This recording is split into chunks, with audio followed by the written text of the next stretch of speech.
Chelsea Football Club needs to tell John Obi Mikel to stop, because this Nicolas Jackson abuse is consistently out of his mouth. And today, I'm getting ready to fire back. Furthermore, Carney Chukwemeka and Cesar Casadei look set to go on loan to Serie A clubs. I've got the news for you. Furthermore, we also have Estevao picking up awards left, right and centre. And now the man speaks out. He talks about why he picked Chelsea, what number he wants, his preferred position, and much, much more. And finally, Josh Achimpong looks set to sign a new contract. I'm going to tell you why. And more importantly, he looks set to start tomorrow in the game at 3:30 UK time. That's going to be fun. Let's get into it. Let's break this down. But before we get started, listen, I had a horrible day. 13-hour shift, and I'm still here delivering this content for you, man, because I said you can't go 2 days without Chelsea nutrition, and I am your Chelsea dietitian on YouTube. So hit that like button, subscribe to the channel if you're new. Look at the commitment I give it, and in the comments below, let me know, are you happy Josh Achimpong is set to sign a new deal? And let's get started. If you are a fan of John Obi Mikel,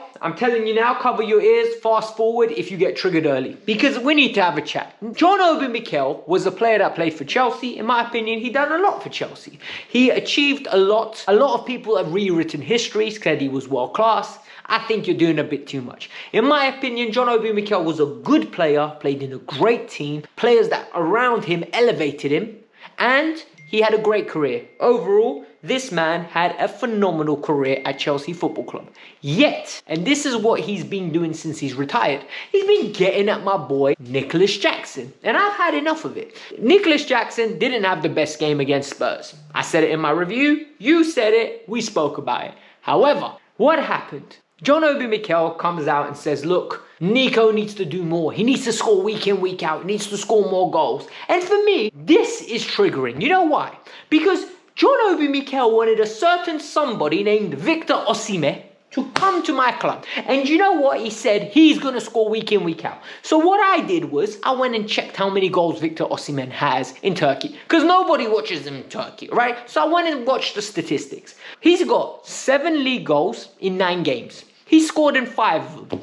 Unless I'm stupid, right? He's not scoring week in, week out. Because 5 games that you scored out of 9 is not week in, week out by definition. So why is it you want me to sign Victor Osimhen, give him 200k wages a week, yet he doesn't score week in, week out, but you're there every week getting at Nicolas Jackson? I am genuinely annoyed today. I've had a long day, and today this triggered me. This absolutely triggered me. And the reason it triggered me is because Nicolas Jackson came out and had an interview with Melissa Ruddy, and he said, look, criticism motivates me.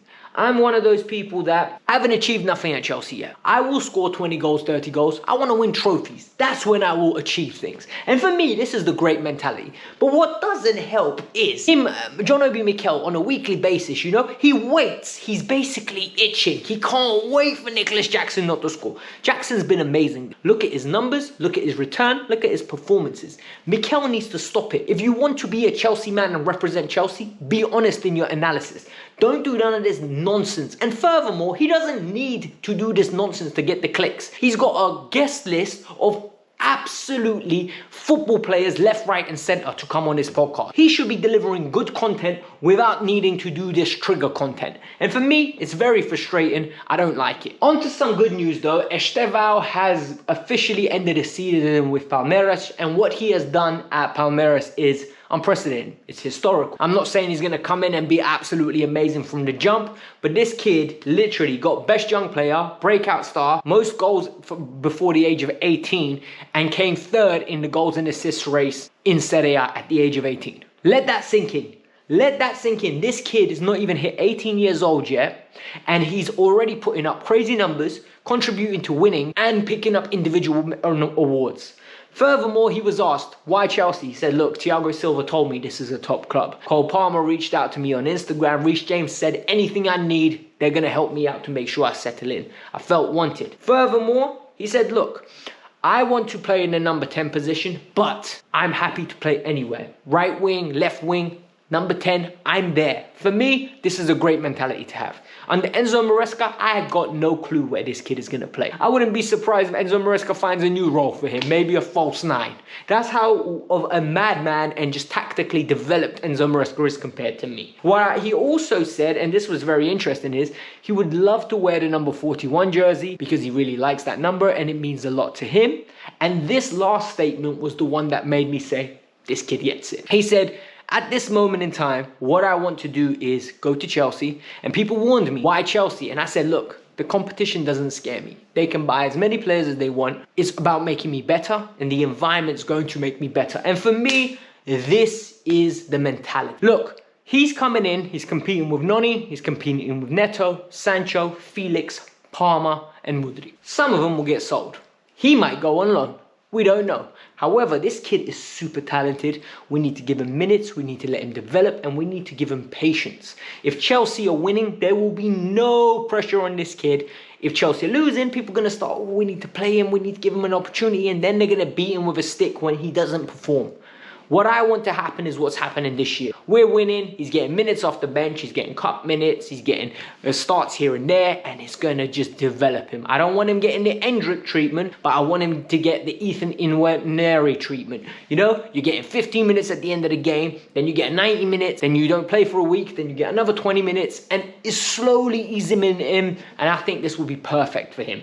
In the comments below, let me know what you think. So, reports are coming out now that 2 players are set to leave Chelsea in January with loans, both abroad. And this doesn't make logical sense purely based on the fact that Chelsea have 1 position available unless Caleb Wiley gets recalled. If Caleb Wiley gets recalled, both these moves can happen. What moves? Number 1, Cesar Casadei is linked with Monza, and the Italian reports are suggesting that he's going to go in, and he's being linked almost like a false 9.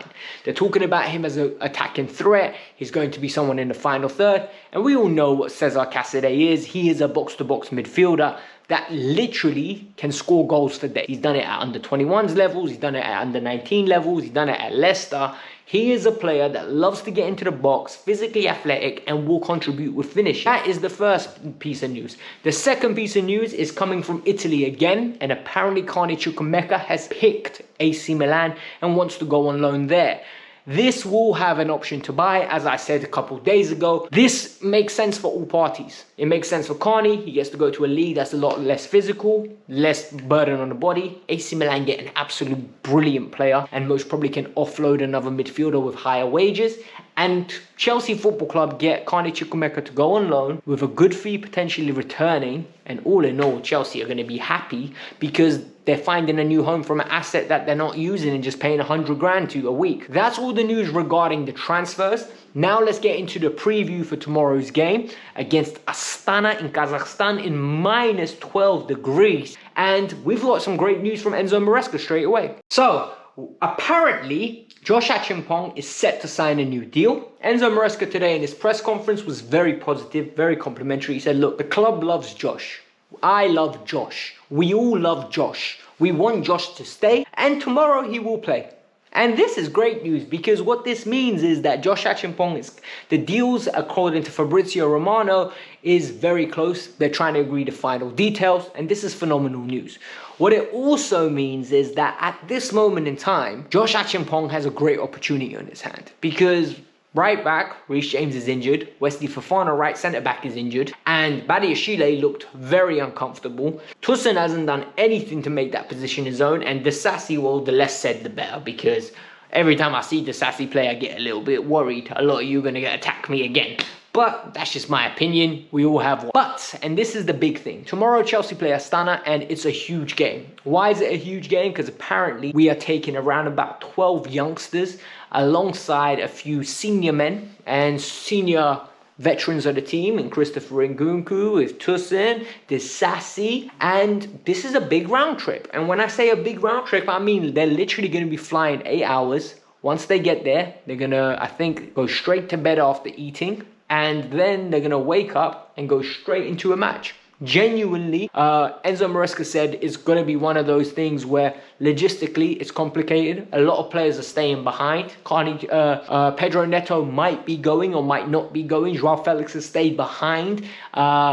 Noni Madueke has stayed behind. I think a big reason is because they're going to arrive late in the morning of Friday, meaning so around about 6 a.m., 5 a.m. in the morning, meaning the players are going to go home, rest, sleep, recuperate. No training on that day, back on Saturday, and then straight away game on Sunday. That is very, very taxing.